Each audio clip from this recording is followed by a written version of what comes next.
এরকম না কইনি না কই না না এটারে আল্লাহ তাআলা বন্টন করে দিছেন।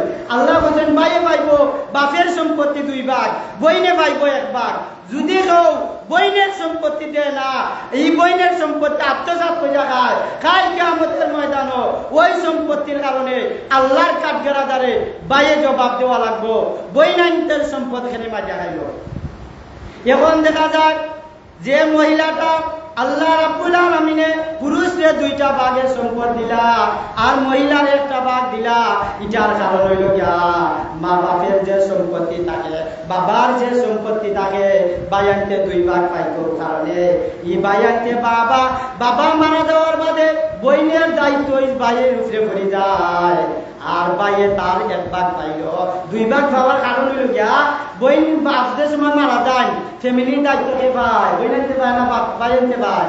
হোসান চাপ বলে কেরাম কে পায়? ভাই আনতে পায়। এর কারণে আল্লাহ তাআলা ভাই আনতে 2 অংশ দিছে। ওই কারণে যে বইনের লালন পালন কইরা বিয়া শাদি দিবা 1 অংশ তনি আর 1 অংশ টাইম পাইবা। আর যতদিন বলা ভাই বইনান্তের যতটুক করা দায়িত্ব আছে 1 অংশ তুমি বাইয়ান্তে করবা আর বইনান্তের অংশ বইনান্তের পরিষ্কার ভাবে 1 অংশ বুঝাইয়া দিবা। আমরা সমাজে দেখা যায় বইনে যদি সম্পত্তি আইয়া চায় দেখো তুই আর বাপের বাড়ি আইতে পারতে না, তুই আর বাইর গেছে আইতে পারতে না, তোর সম্পত্তি নিয়ে রেখি তুই আর আইতে খেলে ওই না হয় না। দেখা গেল আমরা সমাজও ফরাইজ নেওয়া হইতো না। মহিলা বলতে আল্লাহ তো সম্পদের মালিক বানাইয়া দিছেন। তুমি বাপের ঘরে জন্ম লইছ, তোমার ভাইয়ের জেলা 2টা অংশ পাইব, তুমি বইনে 1টা অংশের মালিক স্বয়ং আল্লাহ বানাইয়া দিছেন। সুবহানাল্লাহ। আল্লাহ বাচ্চা দিছেন যে বইন আনতে নিব 1 অংশ, ভাই আনতে পাইব 2 অংশ। 2 অংশ পাওয়ার কারণে তো আপনারা বইয়া দিলাম না।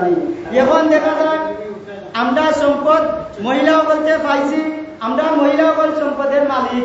এখন দেখা যায় আমরা রূপে এই সম্পদ বাপের বাড়ির সম্পত্তির কারণে আমরা রূপে মহিলার রূপে কি হয়েছে হজ খরচ হয়ে গেছে, মহিলা হইতেও পারে না, হজ্জে খরচ হয়েছে।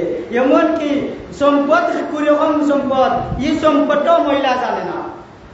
না গো ফরাই জানলো না, ফরাইজে চলে দিটানি আর ফরাইজের কথা আল্লাহ ডাইরেক্ট জানাই দিছেন যে এই অংশ তোমার আল্লাহর কর্তব্য নেই বাচ্চা বন্টন করে দেওয়া হয়েছে। আর আমরা এমন এক মানুষ আমরা ওই ফরাই জানতাম না, ফরাই জানলে চলে দিটানবো। আসলে আমরা সমাজ দেখা যায় বাইয়ের লোক হইয়া বইনের সম্পত্তি খাইবার লাগে, বাইয়ের সমাজ প্রচার করে আমার বইনের জামাই বড় ধনী, আমার বইনের জামাই সম্পদ চালি, এরকম আসেনি না নাই?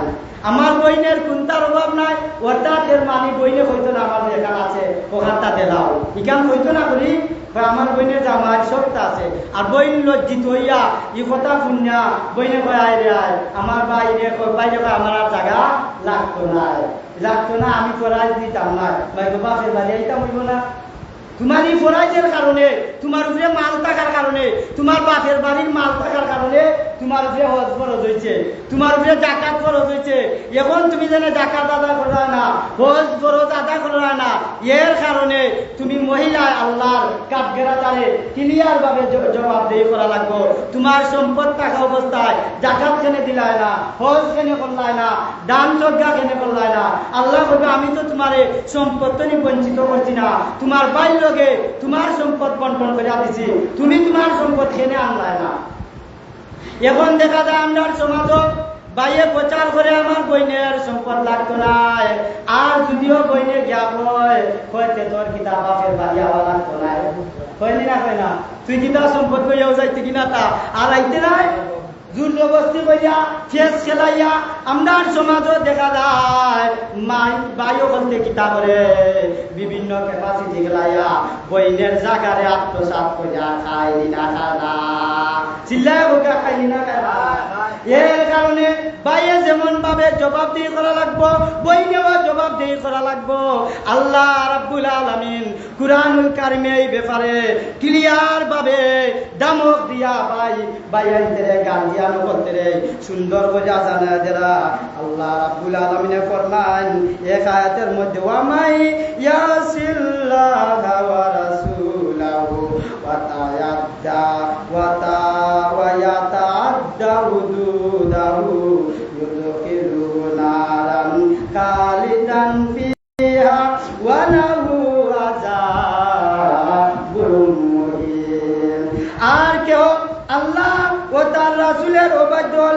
এবং তার নির্ধারিত সীমানা লঙ্ঘন করলে তাকে অগ্নিতে নিক্ষেপ করবেন, সেখানে সে স্থায়ীভাবে থাকবে এবং তার জন্য লাঞ্ছনাজনক শাস্তি আল্লাহ রাব্বুল আলামিন যেমন ভাবে দুনিয়াতে রেখেছেন এমন ভাবে আল্লাহ তাআলা আখিরাতের মধ্যেও দিবেন। বলে আখিরাতেও যেভাবে হইব দুনিয়াতেও এইভাবে হইব। এই মানুষ লাঞ্ছনাজনক শাস্তি পাইব, ইমানকে লাঞ্ছনাজনক শাস্তি পাইব। কারণ হইল গিয়া আল্লাহ সম্পদ বাচ্চা দিছেন, আল্লাহ বাটার করছেন, তুমি চালাকিত কইরা বইনে এই সম্পদ করে বঞ্চিত আল্লাহ। এর কারণে আল্লাহর কাছে কাঠ গড়া দাঁড়ো খরা গন্ডা ভাবে জবাব দিয়া, এর বাদে না তুমি জান্নাত যাই না।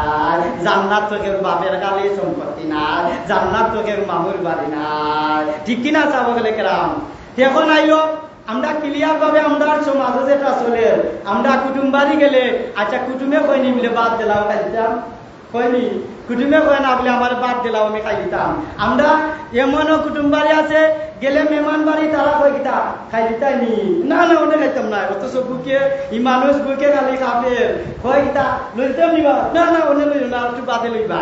তদ্রূপ ভাবে আমরা সমাজ বাইয়ানতে খালি কয় তোমার সম্পদ দিলাইতাম নি, আর আরেকজন দিয়ে কয় জিকাও তাইলে বাপের বাড়ি আমার লাগতো নাইনি, কয়নি না কয় না, কয় তোর সম্পদ দিলাইতাম নি, আর কয় আরেকজন দিয়ে কয় জিকাও তাই কিতা বাপের বাড়ি আর আইতো নাইনি, তার সম্পদটা যে নিত গে। আল্লাহ রাব্বুল আলামিন কুরআনুল কারীমের মধ্যে ক্লিয়ার ভাবে বান্দা বান্দীদেরকে জানা দেন যে ওয়ালা তাকুলু আমওয়ালাকুম বাইনাকুম বিল বাতিলি, তোমরা নিজেদের মধ্যে একে অপরের সম্পদ অন্যায় ভাবে গ্রাস করিও না। সুবহানাল্লাহ বলেন। আল্লাহ ক্লিয়ার জানা দিছেন ও ভাইয়ের সম্পদ, ও বোনের সম্পদ, ও প্রতিবেশীর সম্পদ, ও তোমার যে যার কাছে জায়গা বিচ্ছ তার রেজিস্ট্রি বুঝাইয়া দিরায় না, চাইরা কৌশল করে আরো পয়সা খাইতাই, এটা তোমার অন্যায় হইব। আর এটার কারণে তুমি আল্লাহর কাঠগড়া দ্বারে করা গন্ডা হিসাব দেওয়া যাওয়া লাগবো। এখন আউকা বলে আমরা বইনের সম্পদ কিতা করতাম, আল্লাহ যে বন্টন করিয়া দিলা, বলে বইনের সম্পদ তুমি বইনের যে অংশটা আছে তুমি রেজিস্ট্রি কইরা আর বইনের কাছে বুঝাইয়া দেও, নেও তোমার বই, তুমি তোমার অতমান পাইবা, তুমি নেও তোমার এই জায়গা সন্ধি লাও। এখন যদি দেখা যায় 2 বছর 3 বছর বাদে বইনের ইচ্ছা হয় বাইরে আমার আল্লাহ কম দিছে না, আমি আমার যা আছে তাও খাইয়া বুলাইতে পারতাম না, আমি ইচ্ছায় জ্ঞানে তোমারে আমি আবার রেজিস্ট্রি কইরা বাইরে দিলাইলাম, ওইটাই লগিয়া হালাল। আর নতুবা রেজিস্ট্রি না কইরা দিয়া দেলাইমুনে কইয়া এই সম্পদ ভোগ করা একমাত্র পরিষ্কার হারাম। এই পরিষ্কার হারাম সম্পদ খাইয়া আল্লাহ রাব্বুল আলামিন ফরমান কেউ যদি হারাম খাইয়া হারাম শরীর বানায়, হারাম খাইয়া ওই শরীর গুস্ত গজায়, ওই হারাম শরীর আল্লাহর জান্নাতে প্রবেশ করবে না।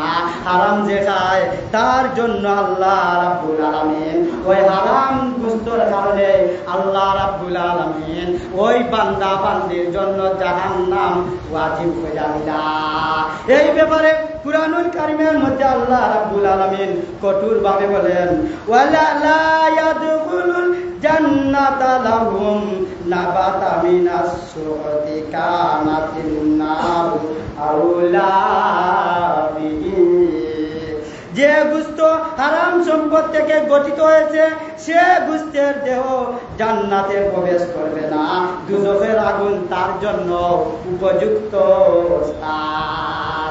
যে মহিলা বলতে রে আল্লাহ রাব্বুল আলামিন বাইরে 2 অংশ দিছেন, বইনে 1 অংশ দিছেন, এটা ক্লিয়ার কুরআনের মধ্যে ক্লিয়ার ভাবে আল্লাহ তাআলা জানায়া দিছেন। বইনের অংশ বইনে বুঝায়া দেও, আর বাইরে জীবনে কইতে পারতা নাই বলে তুই তোর অংশ নিছত কি আইতে পারতে না বাপের বাড়ি, তোর অংশ দিলাইছি, তোর দায়িত্ব আমরা পালন করতে পারতাম না। কারণ হইল গিয়া আল্লাহ তাআলা বাইরে 2টা অংশ দিছেন, একটা অংশের মধ্যে বাইরে দিছেন, একটা অংশ বইনান্তের সেবা করবার লাগি দিছেন। সুবহানাল্লাহ জুড়ে হোক আল্লাহু আকবার। বলে ক্লিয়ার ভাবে বাইরে 2টা অংশ দেওয়ার কারণ বুঝছেন না আপনারা বলা বলে আমরা মহিলা বলতে আমরা সমাজ আমরা দেশ দেখা গেল বর্তমান প্রেক্ষাপটে মহিলা বলতে দাবি করছে ইসলামে তো আমরা তো গাইছে মহিলা কিতা করছে ওই যে আমরা ইসলামে তো গাইছে ভাই 2 অংশ ভাই আর আমি 1 অংশ ভাই, বেটা বেটির সমান অধিকার থাকতো, কয়নি না কয় না? বেটা বেটি যদি সমান অধিকার হয়, বেটায় বাচ্চা দিতে পারে না, তুমিও তো বাচ্চা দিতে পারো, তুমি সমান হইবা কিলা হইবনি? বলে বেটা বেটি যদি সমান অধিকার হয়, বেটি তুমি টাকা খাইবা, বেটায় খাবিন দেয়া তোমারে বিয়া করে, তুমিও তো বেটারে বিয়া করলে খাবিন দেওয়া লাগবো। সমান অধিকার পাইলে লাভ আছে না লস আছে? লস আছে না? এখন দেখা গেল বেটে কয় এক বেটা 4টা বিয়া করতে পারে, এক বেটে কেনে 4টা জামাই একলগে রাখতে পারে না। সুতরাং আমরা সমান অধিকার চাই, আমরাও 4টা বেটা একলগে রাখতাম, সুতরাং বেটানতে যদি পারে আমরা কেনে পারতাম না, কইনি না কই না? যখন আউকা ক্লিয়ার ভাবে বেটিনদের আল্লাহ তাআলা কতখান সম্মান করছেন, কতখান সম্মানী বানাইয়া দুনিয়ার জমিনে পাঠাইলা। বেটিরে বায়ান্তের গেছে বাপের সম্পত্তির মাঝে 1 অংশ দিলা, আর ওই বেটিরে জামাই সম্পত্তির মাঝে আরো অংশের মালিক বানাইয়া দিলা। বলেন সুবহানাল্লাহ।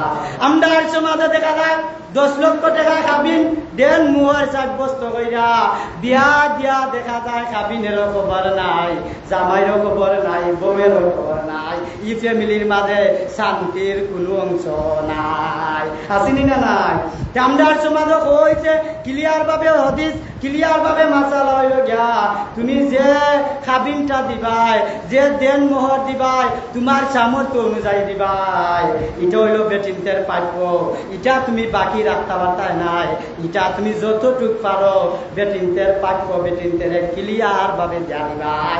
আর যদি তুমি এই অংশটা বাকি রাখো, যে বেটিনদের হক তোমার কাছে রইল, তুমি যদি হক লইয়া মারা যাও, আল্লাহর খাতগেরাদারে তোমার উপায় থাকতো নাই। চিন্তা করলাম আচ্ছা, বাইর গেছে 1 অংশ দিলা বাপের সম্পত্তি তো নেই, জামাইর গেছে আরেকটা অংশ দেন মোহর দিয়া দিলা, হোকাসান বেটে তো গাইছে না লাভ হয়েছে, বেটে ডাবল অধিকার পাইছে। ডাবল অধিকারের মধ্যে বেটে দেখা গেছে কোনো খরচ করা লাগে না, এই সম্পত্তি নেই, খরচ করা লাগেনি। সুতরাং খাবিনে তুমি 1 সম্পদ, এর বাদে বাপের বাড়ির আর সম্পদ, 2 সম্পদ মিলাইয়া হিসাব করিয়া যদি পাওয়া যায়, তুমি মক্কা মদিনা যাইতে পারবা। তোমার মহিলার কিতাব রয়েছে হজ খরচ করা হয়েছে। বলেন সুবহানাল্লাহ। হিসাব করিয়া যদি দেখা যায় এই সম্পত্তির উপরে তুমি যাকাত দেওয়া লাগবো, তোমার মহিলার উপরে আল্লাহ তাআলা যাকাত রে ক্লিয়ার ভাবে জানা দিছে, তোমারও যাকাত দেওয়া লাগবো। আর যদি যাকাত না দেও, হজ না করো, তুমি আল্লাহ খান মহিলা, আল্লাহর দরবারে জবাব না দিয়া জান্নাতে যাওয়া সম্ভব হবে না। যে সাহাবায়ে কেরাম আপনারা বুঝছেন নি এবলা যে মহিলার হজ কিলা ফরজ হইব, মহিলার উপরে যাকাত কিলা ফরজ হইব, এর বাদে পুরুষের উপরে কিলা যাকাত ফরজ হইব। এখন দেখা গেছে আমরা কাছে টাকা নাই, নগদ ক্যাশ পয়সা নাই, আমরা হজ কিলা করতাম। এখন দেখা গেছে একজন মানুষের 3টা গাড়ি আছে, একটা গাড়ি বেচলে মক্কা মদিনা নাই যাইতে পারবা। ওই মানুষের গাড়ি বেচা আল্লাহর ঘর খানায় খাবার যাইতা, মক্কা মদিনা গিয়া আল্লাহর দরবার খাইয়া আর আল্লাহর কাছে মাফ চাইতা। আল্লাহ রাব্বুল আলামিন বলেন ওই বান্দার উপরে যে বছর হজ করা ফরজ হইছে, এই বান্দা যদি হজ যায় গিয়া হজ মারা যায়, রাস্তার মধ্যে মরে গেছে, মক্কা মদিনা পৌঁছিছে না, ওই বান্দা হজ করার সব পাইব। বলেন সুবহানাল্লাহ। ওই বান্দা শহীদের সব মর্যাদা পাইব। ও যদি বাচ্চায় সেই বান্দা গাজী হইয়া বাড়ি তাই। বলেন সুবহানাল্লাহ। তে আল্লাহ রাব্বুল আলামিনে আমরা মহিলা বলতে জানতাম যে আমরা কিরকম সম্পদের মালিক, আমরা কিরকম সম্পদ আমরা কাছে আছে, আমরা কোন সম্পদ নেওয়া লাগবো, কোন সম্পদ নেওয়া লাগতো না, এটাও আমরা জানা দরকার চিনি নাই। 1 নম্বর হইল গিয়া বাপ দাদার সম্পত্তি তো নেই, একজন মেয়ে হে 1 অংশ পাইব, ই অংশ বাইয়ে 4টা গোছাইয়া দিত, বইনে কইয়া নিত না, আর বইনে কইয়া নেওয়ার অধিকার আছে। আল্লাহ তাআলা বইনে পাওয়ার দিয়া দিছেন। ক্লিয়ার ভাবে আল্লাহ পাওয়ার দিয়া দিছেন যে তোমার সম্পত্তি তুমি কইয়াও নিতে পারবা।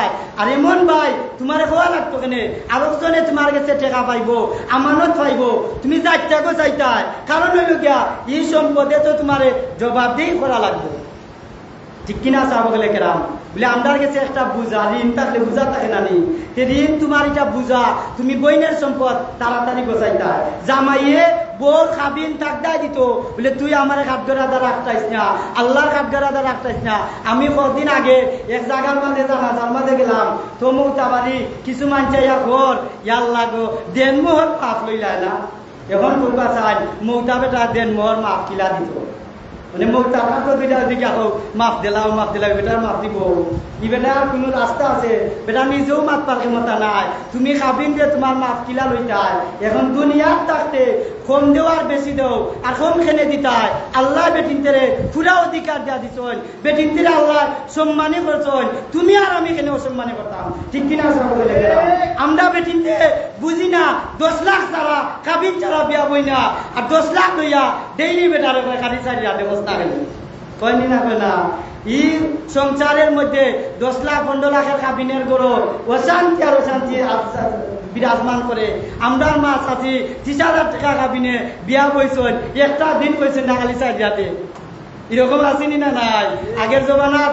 আধা কেয়ার জমিন দি খাবিন হইতো এরা তো শান্তিতে জীবন যাপন করিয়া গেছে এক বুড়া এক বুড়ির লাগে জীবন দিলায় তারা জীবন কাটাইলায় একদিন কয়না খালি চারিয়া ব্যবস্থা আনে খাবিন দিতে কৌটো যাইমু চেয়ারম্যানের ঘরে যাইমু এরকমের অশান্তি আসেনি একমাত্র আমরা ফ্যামিলি তো শান্তির কারণ হইল খাবিন বলাইয়া দেওয়া খাবিন নগদ না দেওয়া নগদ যদি জ্বালাইতো বেটিয়ার পাওয়ার কিতাদি করতো তোর খাবিন তো নিচত কি গেলে রাখি তাহলে তার জেলা থাকো বেটুকু বলে বাবা যাইবারও দরকার নাই কইবারও দরকার নাই যেখানে আইছি যে নাম লইছি ও নামে জীবন কাটাই দিতাম সুবহানাল্লাহ কইতানি না কইতালাই যে আল্লাহ রাব্বুল আলামিনে আমরারে তৌফিক দেওকা আমরা দেনমোহর নগদ দিতাম বইনান্তে জায়গা বইনান্তে বুঝাইয়া দিতাম আরেকজনের সম্পত্তি আমরা আরেকজনে বুঝাই দিতাম ওয়া মা আলাইনা ইল্লাল বালাগ ওয়া আখিরি দাওয়ানা আনিল হামদুলিল্লাহি রাব্বিল আলামিন আর আমরা যারা মহিলা আছি সম্পত্তি চাপ করিয়া করিয়া আমরা জানতাম যে আমরা ফেওয়াজ করে দইল নিনা হইল না জাকাত করে দইল নিনা হইল না ওয়া মা আলাইনা ইল্লাল বালাগ ওয়া